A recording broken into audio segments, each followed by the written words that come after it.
Что я мог бы своим высказыванием донести до общественности тем, что сам поднял этот вопрос, и в связи с чем он поднялся на особый общественный резонанс. Что хотелось сказать? Я хотел сразу же выступить, но так как мне назначена была служебная проверка со стороны Министерства внутренних дел, мое заявление было отложено. Хочу попросить всех после моего выступления не задавать вопросы, затрагивающие права несовершеннолетних согласно законодательству. Хочу сообщить вам, что я отдаю отчет за свои действия и высказывания и несу полную ответственность. Теперь давайте перейдем именно касающего моего выступления в прямом эфире. Хочу напомнить, что согласно закону о профилактике, об основах профилактики и также кодексах о детях, один из принципов прав несовершеннолетних звучит о том, что государство обязано оказывать содействие семьям для создания благоприятной и естественной среды воспитания несовершеннолетних, где мною было высказано, что нами, столичной милицией, на постоянной основе проводятся профилактические мероприятия совместно с органами соцзащиты, направленные на нравственное воспитание несовершеннолетних детей. Но однако я не сказал, что при изучении причин и условий родители в первую очередь должны участвовать в воспитании. Ни в коем случае я не хотел обвинить несовершеннолетних и хотел довести, что имеются факты, как я сказал, что несовершеннолетние, уходя из дома, находятся в розыске, подвергаются насилию и вступают в половую связь. Тем самым происходят такие преступления. Хочу отметить, что в Уголовном кодексе имеется раздел, главы, вернее, 2 главы, что статьи 157 Уголовного кодекса, который звучит: действие сексуального характера с ребенком, не достигшим 16-летнего возраста. Поэтому мною было высказано, что никто не останется безнаказанным за совершение преступления. Как мы знаем, что, как я уже повторился, в Уголовном кодексе имеется 2 главы, которые определяют ряд норм статей по защите половой неприкосновенности и половой свободы, а также против духовно-нравственного здоровья личности. Сегодня я хотел бы вам призвать не искажать и неправильно трактовать мое высказывание, тем самым вводить в заблуждение общественность. Уважаемые общественность, уважаемые представители средств массовой информации, это из доклада то, что я сказал. Лично от себя я хочу сказать, что давайте будем реалистами.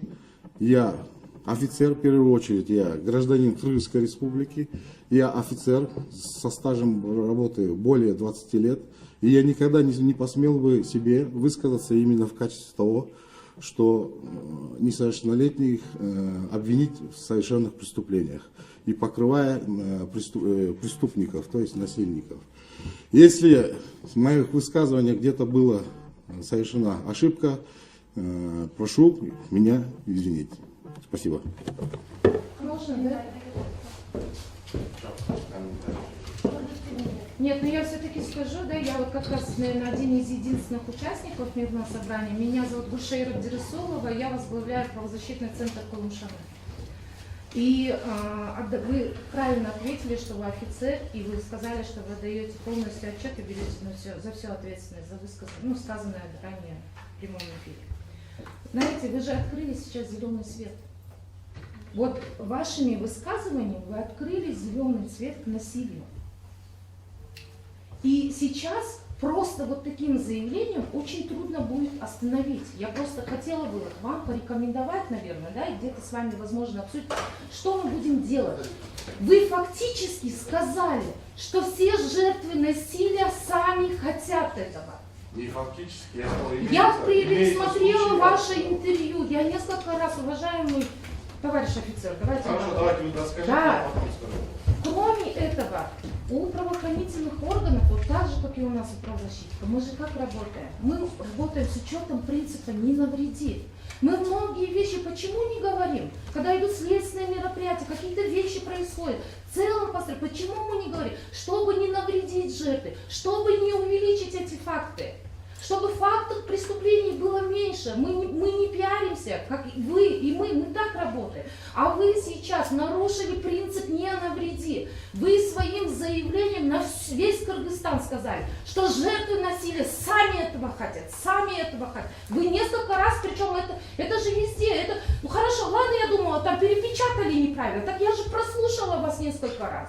Я бы не вышла бы сюда в качестве участника мирного собрания. Я пришла как правозащитница, ну как участник мирного собрания, потому что я действительно испугалась, и я действительно боюсь за наших детей. Вы открыли зеленый коридор. Примите это во внимание, возьмите на себя ответственность. Я не буду требовать таких громких слов, как отставку вас или отставку министра. Но в конце концов, это ваше ведомство, да? Вы возглавляете одно из крупнейших столичных ведомств правоохранительного характера. Мы в вас нуждаемся, а вы такие вышли и сказали, а они сами так хотят.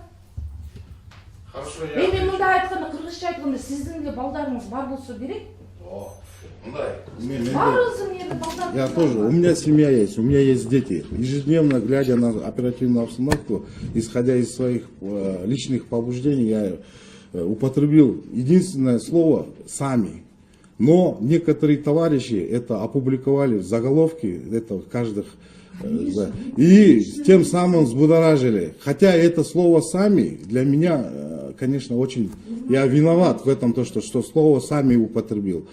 На данный момент я поручил своим коллегам проработать именно план реализации по проведению совместных круглых столов по тематике именно насилия против несовершеннолетних. Я думаю, в ближайшем времени, если кто подаст заявку для участия данного круглого стола, мы проведем его мероприятие. Я приношу извинения, если я, конечно, выразился неправильно, но я считаю, что именно вот это слово «сами» для меня послужило для такого... Я публичный человек, я просто выразился своими словами, не как юрист высказался, но... Просто публично на вас ориентир. Согласен, я принимаю это, именно то, что вы сказали, и я скажу, что в данное время будет прилагаться все условия по защите несовершеннолетних, не нарушая законодательство. Спасибо.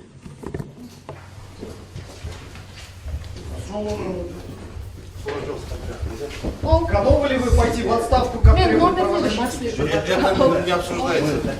Проводится служебное расследование.